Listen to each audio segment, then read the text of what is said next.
بہت سے علماء اس کے قائل ہیں۔ اب بنگلہ دیش کے مشہور مولانا عبدالرزاق بن یوسف حفظہ اللہ تو یہاں تک کہتے ہیں کہ جو مولوی اردو یا بنگلہ میں رگھا کی تقریر کرے پور لگا کے، ان کو درخت میں ٹانگ اوپر کر کے باندھ دیجیے اور رات بھر اس کو کوڑا لگائیے، پیٹی، اور یہ عادت چھوڑائیے، یہ تقریر کی عادت نہیں ہے۔ کہتے ہیں انہوں نے کئی حدیثیں بھی پیش کی ہے کہ بخاری مسلم کی روایت ہے کہ اما عائشہ رضی اللہ تعالی عنہا بیان کرتی ہے کہ نبی کائنات صلی اللہ علیہ وسلم کی تقریریں انگلی پر گنی جا سکتی تھی، کیا کیا نبی بتاتے تھے۔ اور ایک روایت میں کہ نبی جب تقریر کرتے تھے تو لگتا تھا منظر الجیش، کسی لشکر کو ڈرانے والا، یعنی تھوڑا کڑک آواز میں بولتے تھے، ڈرانے کی آواز میں بولتے تھے، جیسے پاکستان کے علامہ احسان الہی ظہیر رحمت اللہ علیہ بولتے تھے رحمہ اللہ، انہیں کی طرف۔ تو یہ تو شیخ عنایت اللہ مدنی اور مولانا عبدالرزاق بن یوسف کا الگ معاملہ ہے، لیکن ہمارے سرشابادی معاشرے میں یہاں سے پاکستان، بنگلہ دیش اور بنگال، جھارکھنڈ میں خصوصاً سیمانچل ایریا میں یہ رواج ہے کہ ہم لوگ رگھانے والی تقریر کو پسند کرتے ہیں۔ اس کی خاص وجہ ہے کہ ہمارے علاقے میں زیادہ تر بنگلہ مقرر آتے ہیں، اور بنگلہ مقرر کی ہر ایک کی تقریریں سور لگا کر۔ میں نہیں کہتا ہوں، میں اس کا خلاف نہیں ہوں کہ سور لگا کے تقریر نہ کی جائے، لیکن سلف کا طریقہ یہ بتا رہا ہوں کہ سور لگا کے نہیں، تقریریں باتیں کرنے کی طرح کی جاتی ہے تاکہ آپ کو سمجھ میں آ جائے کہ مولانا نے کیا کیا بتایا۔ انگلی پہ گنی جا سکتی ہے ایک دو کو، اور رگھانے میں کان کی عیاشی تو ہو جاتی ہے، سننے میں مزہ تو آ جاتا ہے، لیکن حقیقت کیا بولے وہ ہمیں آپ کو سمجھ میں نہیں آتا۔ اس لیے یہ سب پروگرام کی اہمیت دیجیے اور مبارکباد پیش کر دیجیے حضرت مولانا ندیم اختر ندوی حفظہ اللہ کو، جنہوں نے اپنے قد و قامت سے سلف کی اس درد کو، اس سنت کو زندہ کیا ہے کہ بغیر گندہ، بغیر میلہ ٹھیلا کے، بغیر کھانا پینا کے، بغیر دھوپ دھاما یہ دعوتی پروگرام کا انعقاد کیا ہے۔ آؤ عالمی خطیب حضرت مولانا سید معراج ربانی جیسے لوگ، مولانا ارشاد عالم مدنی جیسے لوگ، مولانا قمر حسن چترویدی جیسے لوگوں کو بلا لیا۔ اس لیے آپ حضرات سے گزارش ہے، مرگیا بہت بڑا علاقہ ہے، آپ تمام لوگوں سے گزارش ہے کہ نہ اس میں چندہ دینا ہے، نہ اس میں کچھ کرنا ہے، آپ حضرات جم کے بیٹھے بیر نہ رکھتے اور قرآن و حدیث کی دشمنی نہ رکھتے، آپ آ کے بیٹھ کر سید معراج ربانی حفظہ اللہ کی تقریر سن کر کے اپنے دلوں کو منور و مجلہ کریں اور دینی فائدہ ہوتا ہے۔ میرے بھائیوں، دوستوں، بزرگوں، میں پہلے سے تقریر بھی نہیں کر پاتا، اس کی وجہ ہے کہ حد سے زیادہ شوگر بڑھا رہا ہے۔ ڈائبٹیز پیشنٹ ہونے کی وجہ سے 2011 سے شوگر کا پیشنٹ ہوں، دوا کھاتے کھاتے ابھی 2025 میں آ کر کی طبیعت زیادہ مطمئن اور کمزور ناتواں ہو، جس کی وجہ سے آج روزانہ رات میں جگ کے جلسہ کرنا ہے اور دن میں 9 بجے سے 4 بجے تک اسکول میں ڈیوٹی کرنا ہے۔ اب جانتے ہیں کہ 13 فروری سے لے کر آج تک ایک دن بھی خالی نہیں۔ کل کے 23 فروری کو 2 جگہ پروگرام ہے، ایک پورا گاج میں تقریر تھی اور منجھیلی میں جہاں مولانا جرجیت صاحب آئے ہوئے تھے وہاں ہماری تقریر تھی نظام۔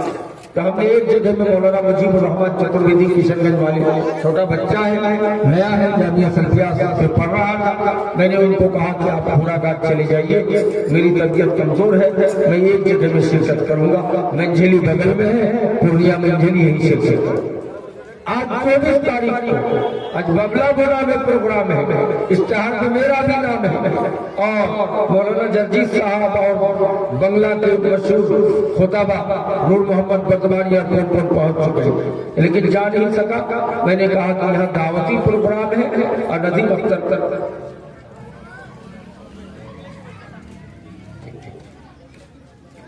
اور یہ صوفی چچے لوگ حضرت مولانا ندیم اختر جتنے گاؤں کی نوجوان کمیٹی ہے، بزرگان دین ہیں، جنہوں نے اپنے قد و قابض سے اس جلسے کا انعقاد کیا ہے، ان کی محبت میں میں نے کہا یہ بغیر چندے کا جلسہ ہے، دعوتی پروگرام ہے، اس لیے ہمیں تو بغلا بونا نہیں جانا چاہیے، یہاں جانا چاہیے۔ اس طرح 28 تک روزانہ پروگرام ہے میرے بھائی۔ کل پاکور میں بسمتیا میں، نہیں یہ پاکور کہتے ہیں، سپول ٹاپو علاقے میں بسمتیا میں بھی پروگرام ہے، اور ادھر پاکور میں ہے، تو پاکور جلسے کو پہلے ڈیٹ دیا تھا، اس لیے کل میں وہاں جانا ہے، سمجھ رہے۔ 26 کو دانی پور میں، 27 کو قدم کولا ارریا میں، اس طرح 28 تک یعنی رمضان المبارک کے پہلے جلسہ ہی جلسہ۔ اس لیے تھکا ہوا اور مرتبہ کمزوری کی وجہ سے آپ کو اتنا نگاہ کیا میں زندہ رمضان کو تقریر نہیں سنا پاؤں گا، لیکن گفتگو کے انداز میں چند باتیں آپ کے سامنے پیش کرنے کی جسارت کر رہا ہوں۔ میں نے قرآن مقدس کی جو آیت پڑھی ہے، آیت کریمہ کا ترجمہ دیکھیے۔ نبی صلی اللہ علیہ وسلم کو مخاطب ہو کر اللہ کہتا ہے کہ نبی آپ کہہ دیجیے کل للمؤمنین یغضوا من ابصارہم، یہ نبی آپ مومن مردوں سے کہہ دیجیے کہ نگاہوں کو پست رکھیں۔ آپ کہیں گے مولانا عورتوں کو نگاہ پست رکھنے کی بات مان لیتے تھے، لیکن اللہ نے قرآن میں ہم مردوں کو بھی نگاہ پست رکھنے کے لیے کہا۔ جی ہاں، اس پر دلیلیں موجود ہیں۔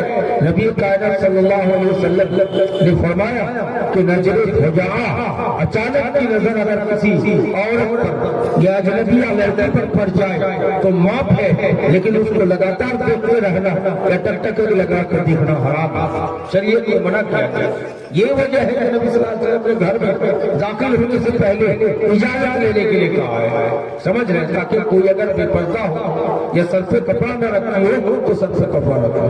یہاں تک کہ اپنے گھر میں بھی نبی کائنات صلی اللہ علیہ وسلم نے کہا کہ عہد کے ساتھ آنا جانا کرو۔ آپ باہر چلے گئے تھے، گھر کے گارجن ہیں، اب اچانک گھر میں ان کر رہے تو آپ کو آواز لگا کے جانا چاہیے۔ کہیں آپ کی ماں، کہیں آپ کی بہن، کہیں آپ کی بھابھی بھی، کوئی بھی، کہیں آپ کا بھانجی، کہیں آپ کا بھتیجی بے پردے عالم میں ہو تو آپ جب عہد لگا کے گھر کے اندر داخل ہوں گے، ان کریں گے تو وہ عورتیں اپنے آپ کو سنبھال لے گی، اگر بے پردگی میں ہے تو پردہ اختیار کر لے گی۔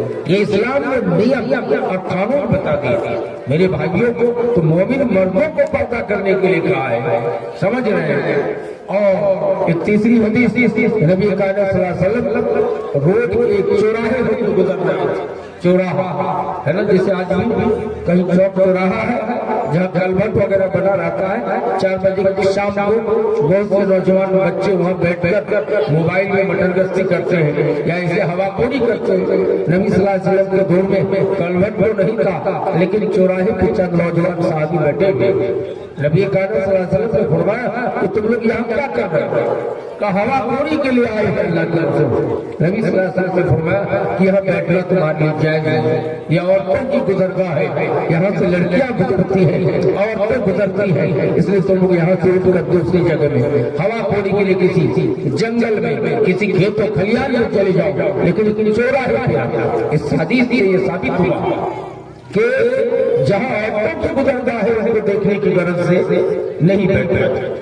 ہمارے بہت سے بزرگان دین، اچھے مولانا حاجی اور پرہیزگار لوگ اگر چوراہے پہ بیٹھے ہیں، کوئی موٹر سائیکل سے گیا نقاب لگا کے، کسی کی بہو گئی، بیٹی گئی ہے نا، تو پوچھتے ہیں کہ کون تھی ہے؟ کہتے ہیں فلانا حاجی صاحب کا بیٹا جن کی شادی انجینئر کی بیٹی سے کرایا وہ نہیں دلہن۔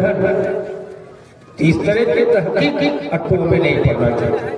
اور یہ حدیث بخاری مسلم کی، نبی صلی اللہ علیہ وسلم اٹھ پر بیٹھے ہیں اور نبی کے پیچھے نبی کے چچیرے بھائی حضرت فضل بن عباس، حضرت عباس کا بیٹا حضرت فضل بیٹھے ہوئے، نوجوان صحابی، نبی کے چچیرے بھائی ہیں، نبی کے پیچھے بیٹھے، نبی کو فتویٰ پوچھنے کے لیے جو عورت آ گئی، کچھ فتویٰ پوچھنے لگے، نبی کائنات صلی اللہ علیہ وسلم اس عورت کو فتوے کا جواب دے رہے ہیں اور اپنے چچیرے بھائی کے پیچھے بیٹھے فضل بن عباس ان کو دیکھ رہے ہیں کہ فضل بن عباس ٹکٹکی لگا کے اس عورت کو دیکھ رہے ہیں. حضرت محمد صلی اللہ علیہ وسلم پر قربان چاہیے.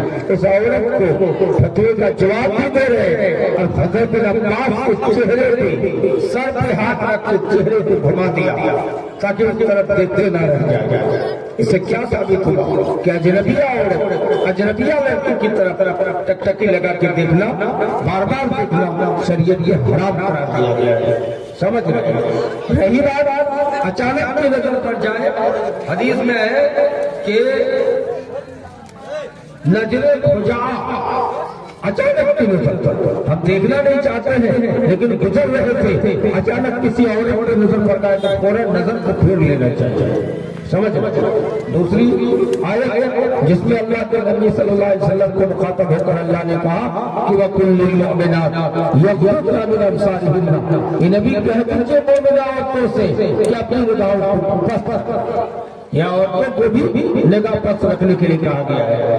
تو میرے بھائیوں دوستوں بزرگوں, پردہ صرف گھر میں بیٹھ کے رہنے کا نام نہیں ہے. نبی کے دور میں اماں عائشہ رضی اللہ تعالی عنہا اور اس طرح بہت سے خواتین صحابیہ جہاد کے میدان میں بھی جایا کرتی تھی عورتیں, لیکن پردے میں رہتے تھے. کیوں جاتی تھی؟ تاکہ جو زخم ہو کر کے مرد آئے تو ان کو مرہم پٹی کرنے کے لیے جاتے تھے. میرے بھائیوں سفر کرتے تھے. حضرت عائشہ رضی اللہ تعالی عنہا کا سفر کا واقعہ مشہور ہے, جہاں آپ کا ہاتھ غائب ہونے کا واقعہ پیش آیا تھا اور جہاں پر یہ ثابت ہوا تھا کہ اگر بغیر وضو میں بھی کوئی نماز پڑھ لے بحالت مجبوری تو ان کے نماز کو جائز مان لیا گیا. سمجھ رہے ہیں. پانی نہیں تھا, تیمم کا حکم ایسا نہیں ہوا تھا تو بغیر وضو کے کچھ لوگ نماز پڑھ لیتے تھے. نبی صلی اللہ علیہ وسلم سے پوچھا تو کہا کہ بغیر وضو کے اس وقت نماز اس لیے کہ پانی موجود نہیں تھا, پانی نہیں ملا. اب تیمم کا حکم کہ مٹی سے تیمم کر کے نماز پڑھ لے, اس کا حکم نازل نہیں ہوا تھا. تو میرے بھائی میں آپ کو کہنا چاہوں گا کہ اما عائشہ رضی اللہ تعالیٰ عنہ کی سنت, حضرت فاطمہ رضی اللہ تعالیٰ عنہ نبی کی لگتے جگر ہے, نبی کی بیٹی ہے, جنت کی عورتوں کی سرکار ہے, ان کی سنت کو دیکھیے. میں اور ایک بات کہنا چاہوں گا کہ آپ اکثر مولویوں کی زبانی بنگلہ زبان پہ ہم لوگ تقریر سنتے ہیں ہماری مار بیٹھے کہ ماں کو کثیر تعداد میں جہنم کے جلتے ہوئے دیکھا صدقہ کرو وغیرہ سنتے ہیں کہ ہماری مائیں سوچتی ہوں گی کہ مذہب اسلام نے عورتوں پر ظلم کیا ہے. نہیں میری مائیں, مذہب اسلام نے آپ کو سب سے زیادہ اونچا مقام دیا ہے. آپ یہ ہرگز نہ سوچیں کہ ہم پردے میں ہم کو جیل میں بند کر دیا ہے. نہیں میری مائیں, میری بیٹیاں, آپ کے نام پر یہ پیغام ہے کہ آپ کسی بھی طرح سے اسلام سے برگشتہ نہ ہو, اسلام سے بیزار نہ ہو. آپ کو ہر وقت حضرت عمر کی یہ حدیث رضیت باللہ ربا وبالاسلام دینا وبمحمد رسولا, اس حدیث کو پڑھنا چاہیے کہ ہم اسلام کو اسلام مان کے راضی ہیں اور محمد صلی اللہ علیہ وسلم کو رسول مان کے راضی ہیں, اللہ کو رب مان کے راضی ہیں. میری مائیں, آج شرشہ بازی کی بہت ساری بچیاں غیر مسلم لڑکوں کے ساتھ لب جہاد کے نام پر غیر مسلم لڑکوں کے ساتھ بھاگ کر اسی فراری پرکھن کی درجنوں بیٹیاں غیر مسلم کے ساتھ ہندو بن گئی ہے. سندور لگا کر کے کوئی بمبئی, کوئی دلی, کوئی کیرل, کوئی راجستھان کر رہے ہیں. یہ افسوس کا مقام ہے.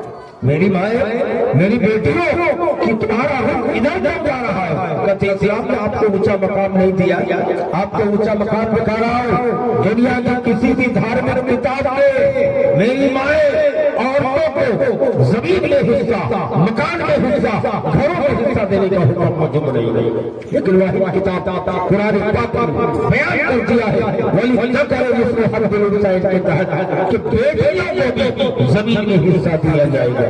اگر نہ دے تو گارجین گنہگار ہوگا, پاپی ہوگا. گارجین کی ساری نیکیوں کو اللہ رائیگا کر دے گا, برباد کر دے گا اگر بیٹیوں کو حصہ نہ دے. حتیٰ کہ اگر بیٹا کو آپ نے دو پکا کا روح بنا دیا ہے تو بیٹیوں کو ایک پکے کا روح کا پیسہ دینا ہوگا. حتیٰ کہ گھرائی جس میں مکان بناتے ہیں اگر بیٹا لوگوں کو دو کٹھا دیے ہیں تو بیٹیوں کو ایک کٹھا کی قیمت دینا ہوگا. جو خرید لے لیکن بیٹیوں کو حصہ دینا ہے۔ میری مائیں، دنیا کے کسی دھرم نے بیٹیوں کو میراث نہیں دیا ہے، لیکن مذہب اسلام نے میراث دیا ہے۔ یہ اسلام کی چال ہے کہ دنیا کے ہر دھرم سے اتم دھرم اسلام ہے۔ میری مائیں، آپ کے ساتھ اسلام نے کیا بتایا کہ آپ کو پتا ہے، شروع اسلام میں ہندو دھرم میں بیٹی پیدا ہوتے ہی زمین میں گاڑ دیا جاتا تھا۔ بیٹی پیدا ہوتے ہی زمین میں گاڑ دیتے تھے۔ کچھ لوگ بیٹی کو لے جا کر کنویں میں گرا کے پتھر مار مار کے سب صاف کرتے تھے۔ آج سرکار نعرہ لگا رہی ہے کہ بیٹی بچاؤ بیٹی پڑھاؤ، یہ آج کا نعرہ ہے۔ نبی نے 1500-1600 سال پہلے بول دیا کہ طلب العلم فریضہ علی کل مسلم، علم کا طلب کرنا فرض ہے مسلمان مردہ ہوا۔ حالانکہ اس وقت شراب پیتے تھے لوگ، زنا کرتے تھے، ڈاکہ زنی کرتے تھے، چوری کرتے تھے، جوا کھیلتے تھے، شطرنج کھیلتے تھے، دنیا کی ہر برائی عرب کے اندر موجود تھا، لیکن کسی چیز سے روکا نہیں۔ اللہ نے سب سے پہلا وہی پہلی سزا یہ کہا نبی کو امت کو پڑھنے کے لیے۔ اور اگر ہم تعلیم میں پیچھے ہو گئے کہ نہیں، تعلیم میں اتنا پیچھے ہے کہ مفتی اسرائیلی پوری دنیا میں جتنا سائنٹسٹ موجود نہیں ہے اتنا سائنٹسٹ مفتی پر اسرائیلیوں کے پاس موجود ہے، جو مسلمانوں کے ساتھ ظلم کر رہا ہے۔ آپ کو پتا ہے 1.5 لاکھ مسلمان مرد اور بچوں کو ذبح کر کے سمندر پہ ڈالنے کا کام کیا ہے۔ 55 سے زیادہ ملکوں میں مسلمانوں کی حکومت ہے، لیکن کسی کی کان پہ جوئی تک نہیں دے رہی، ہمت نہیں ہے، ہتھیار نہیں ہے کہ اس کا جا کے مقابلہ کر سکے۔